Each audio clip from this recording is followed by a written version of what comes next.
Avant de commencer, je voulais vous proposer d'observer un instant de recueillement en mémoire de tous les professionnels de la santé victimes de la machine infernale de l'insécurité, tels que le docteur Samson Massey, le docteur Elspadi, le docteur Déborah Pierre, Miss Edline Médor, le docteur Mackenzie Guerrier et le docteur Geneviève Arti. Entre autres, passons également aux familles touchées par ce fléau, notamment celles des journalistes et des agents de police. Je vous demanderai de bien vouloir vous mettre debout.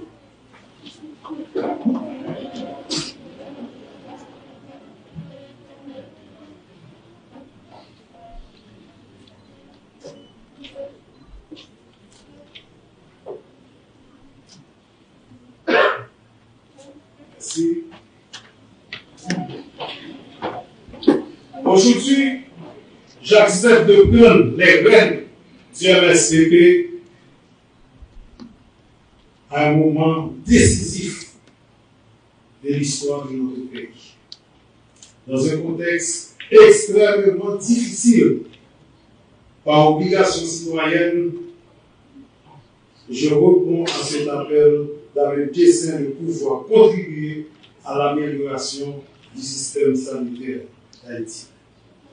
Ainsi, remettre au pays une partie de ce qu'il m'a donné comme ancien boursier de l'État haïtien. Je remercie les membres de l'accord du 21 décembre de m'avoir désigné pour cette prestigieuse fonction. Je remercie les membres du Conseil présidentiel de transition et le Premier ministre Alix Didier Fizemé d'avoir bien voulu me confier cette responsabilité. Particulièrement, je salue l'esprit de compromis et la capacité d'ouverture du conseiller président, Dr. Louis Gérard Gilles. Mon collègue, ami et frère idéologique. Je voulais remercier les deux derniers ministres qui se sont succédés pour leur collaboration, en l'occurrence Dr. Dickinson Lorté-Blema et M.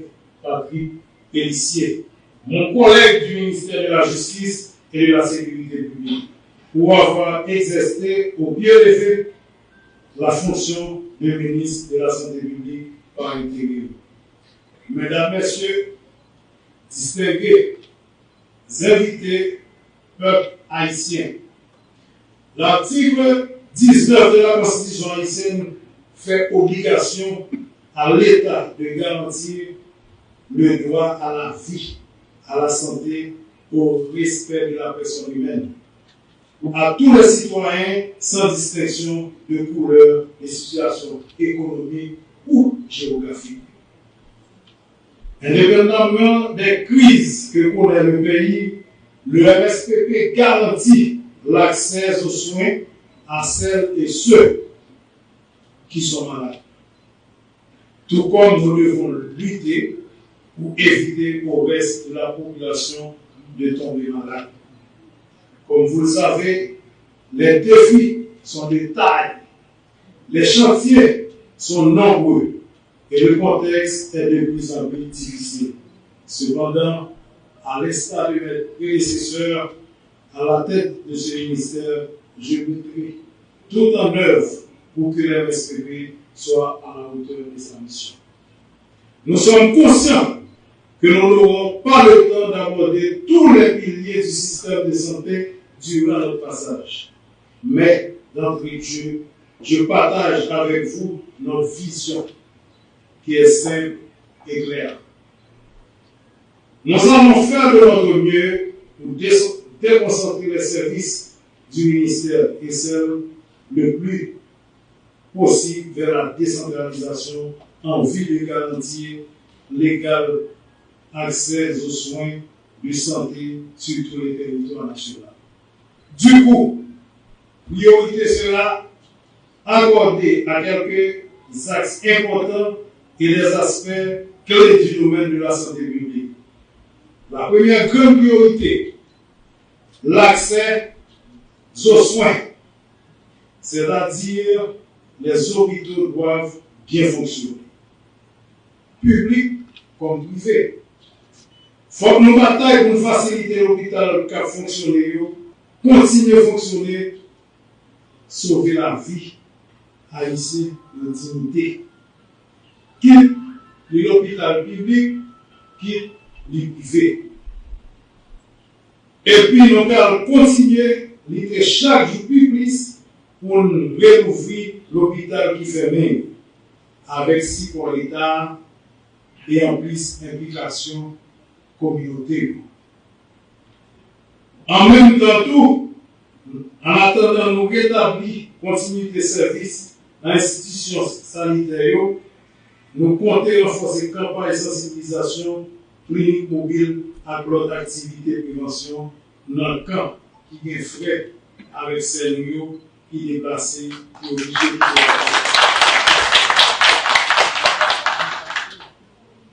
Nous avons développé un aspect particulier pour ça qui concerne les médicaments à l'autre intrant médical. Nous connaissons déjà problématique sans complexe en pile.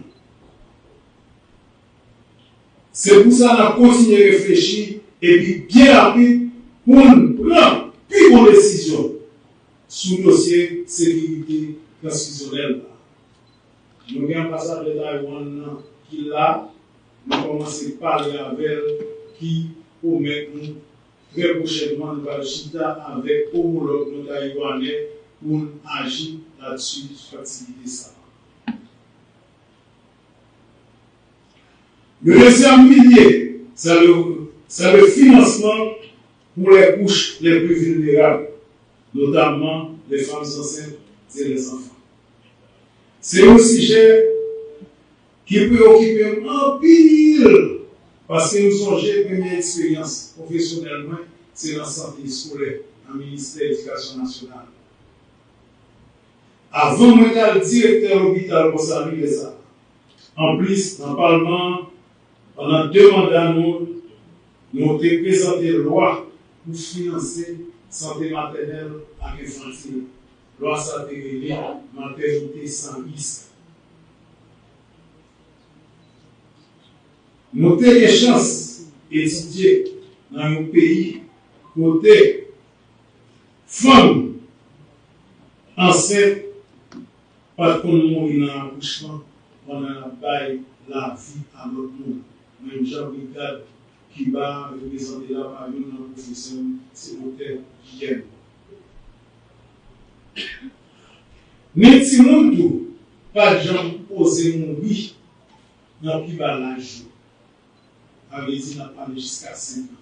Il va de gens mon cas ça pendant 7 ans d'effet qui va. La troisième et dernière priorité, c'est la prévention et la sensibilisation. Prévenir reste notre meilleure arme. Nous ne pouvons jamais assez moyens pour nous faire peuple à soin si nous arrivons à éviter tout tomber malade. En fait, selon Jean comprendre, vraie vocation du ministère de la Santé publique, c'est éviter la population malade. Et même les gens qui sont malades, il faut que nous fassions prévention pour ne pas empirer et mourir après ça. Dans ce sens-là,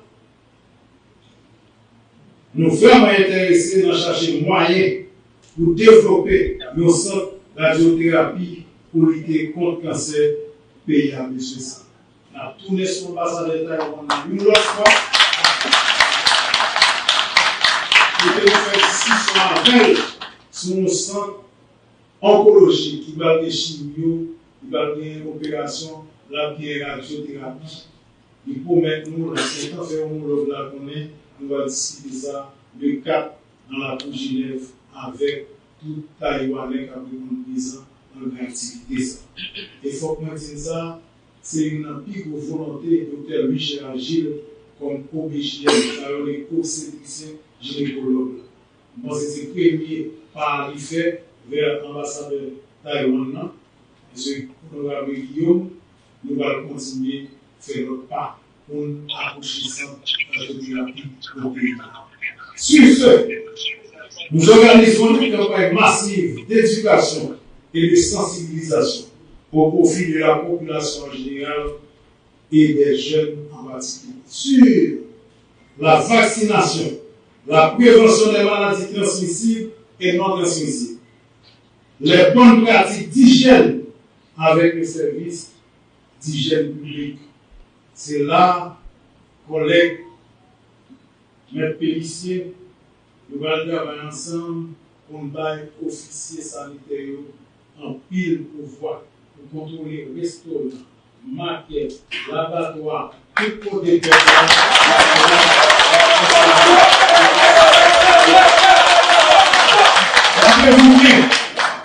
tout ceci s'inscrit dans une dynamique de décentralisation. Évidemment, avec l'accompagnement et l'engagement de tous les acteurs.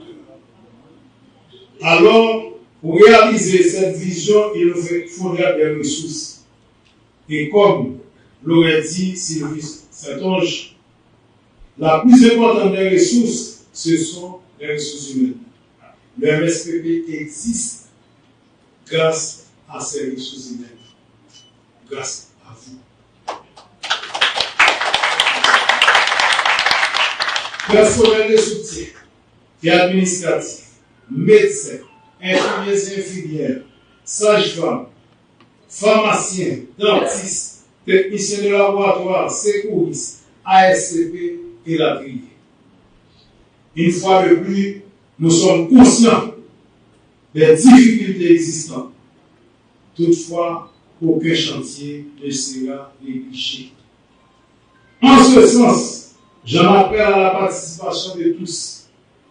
Chaque directrice, tous les directeurs, ainsi que les chefs de service ou de section, vous êtes invités à dresser un inventaire dans votre sphère et d'identifier quelques actions qui peuvent être réalisées rapidement en tenant compte du contexte actuel du pays. Nous allons être pragmatiques, positifs et proactifs.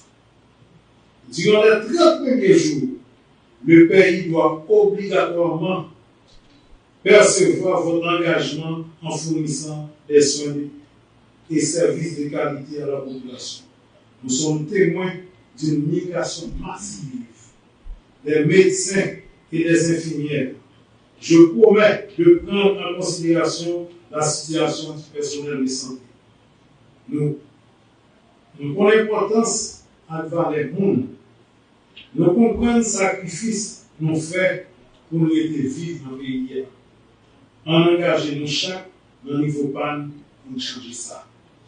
Je profite pour lancer un vibrant appel aux acteurs de la coopération internationale qui demeure un levier indispensable pour l'implémentation et la réalisation d'un certain nombre de programmes du MSPP.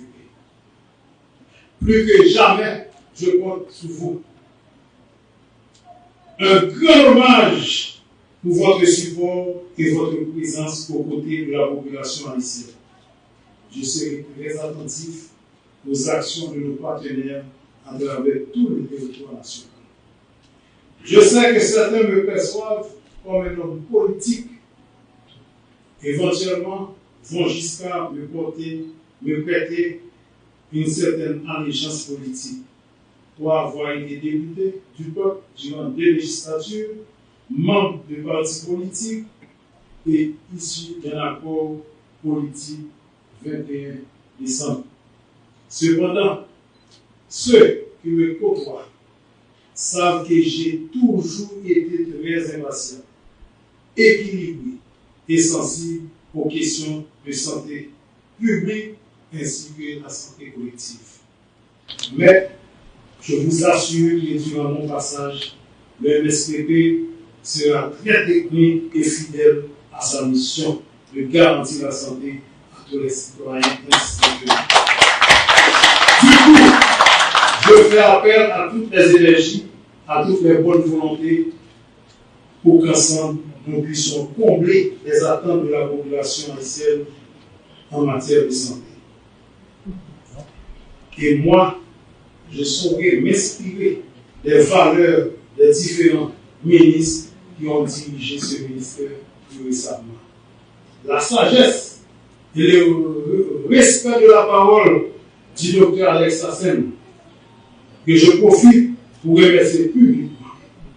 Le leadership et l'organisation du travail du docteur Florent Duval-Guillaume, l'humilité du docteur Daphné Dumont-Delson, la ténacité et la disponibilité du docteur Marie-Greta Roy-Clément, la simplicité du docteur Georges Fils-Brignol, le dévouement et la détermination du docteur Dickinson Lorté-Lemarque. Je salue également le directeur général, le docteur Gabriel Timothée, avec qui nous avons une très longue expérience du travail. Je compte beaucoup sur l'engagement de chaque employé que j'ai respecté.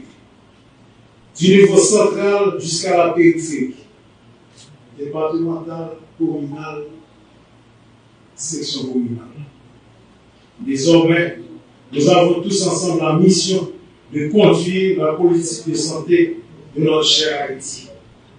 Suivant la feuille de route du Conseil présidentiel de transition, présidé par son Excellence, M. Leslie Voltaire, et notre Premier ministre, Alix Didier Fils-Aimé.